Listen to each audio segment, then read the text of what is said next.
پاکستانیوں، جب سے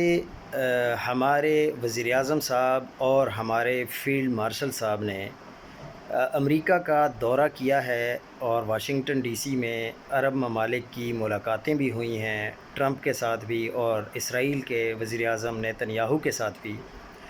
اس وقت سے ایک لفظ بار بار ٹی وی سکرینز پر بھی نظر آ رہا ہے اور سوشل میڈیا پہ بھی، جس کا نام ہے ابراہم ایکارڈ۔ سب سے پہلے تو اس پر بات کرتے ہیں کہ اس کا نام ابراہم ایکارڈ کیوں رکھا گیا ہے۔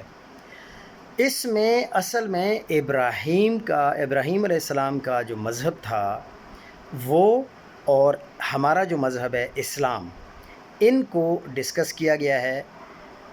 اس کا میننگ یہ لیا جا رہا ہے کہ ابراہمک ریلیجن، جوڈائزم اینڈ اسلام، یعنی یہودیت اور اسلام کے مکسچر کو ڈسکس کرنا ہے، یعنی کچھ یہودیت اور کچھ اسلام کے اصول۔ لیکن اب یہ ایگریمنٹ کب شروع ہوا، سب سے پہلے اس میں کون کون سے ممالک شامل ہوئے، تو اور اس کا مقصد کیا تھا؟ یہ ایسے ایگریمنٹس ہیں کہ اسرائیل اور جتنے بھی عرب ممالک ہیں ان کے درمیان ڈپلومیٹک نارملائزیشن کو اسٹیبلش کرنا مقصد ہے۔ سب سے پہلے اس میں یونائٹڈ عرب ایمریٹس اور بحرین شامل ہوئے اگست اور سپٹمبر 2020 میں، جب واشنگٹن ڈی سی میں انہوں نے دستخط کیے 15 سپٹمبر 2020 کو، اور اس کو میڈیٹ کیا، یعنی جو ثالثی کا کردار ادا کیا وہ تھا ڈونلڈ ٹرمپ۔ یو اے ای اور جو بحرین ہیں یہ پہلی کنٹریز بنی ابراہم ایکارڈ کے اندر، لیکن اس سے پہلے جارڈن نے 1994 میں ہی اسرائیل کو علیحدہ ملک تسلیم کر لیا تھا۔ کچھ مہینوں کے بعد سوڈان اور موروکو نے بھی اسرائیل کے ساتھ اپنے ریلیشنز کو نارملائز کر دیا،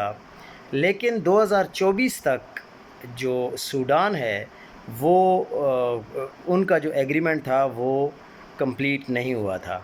لیکن جولائی 2025 میں جب ٹرمپ کی دوسری ایڈمنسٹریشن آئی تو انہوں نے یہ کوشش کی کہ اس میں سیریا کو، لبنان کو اور سعودی عرب کو بھی شامل کیا جائے۔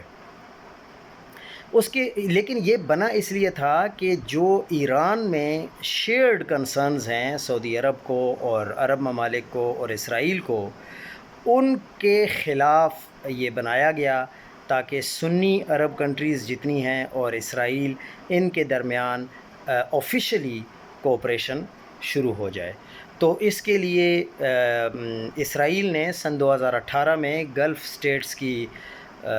کے دورے بھی کیے اور ملٹری اور انٹیلیجنس کوآپریشن پر بھی بات ہوئی، اور مڈ 2020 میں بھی ایک ڈیل ہو گئی اسرائیل اور یو اے ای کے درمیان، جو کہ اس میں یہ طے پایا گیا کہ جو ویسٹ بینک پر اسرائیلی پلان ہے اس کو سسپینڈ کیا جائے، تو وہ پیس پلان میں، ٹرمپ کے پیس پلان میں شامل تھا، تو اس کو سسپینڈ کر دیا گیا۔ یہ اصل بات یہی ہے کہ ایران کے خلاف یہ گیم ہے ساری، اور ایران سے جو کنسرنز ہیں وہ آپ کو بھی پتہ ہے کہ سعودی عرب کے بھی کنسرن ہیں، یو اے ای کے بھی کنسرن ہیں، کیونکہ یہ ممالک یہ چاہتے ہیں کہ وہ چونکہ سنی ملک نہیں ہے اور باقی سنی عرب کنٹریز ہیں، تو ان میں ہمیں اسرائیل کی مدد کی ضرورت ہے ایران کے خلاف۔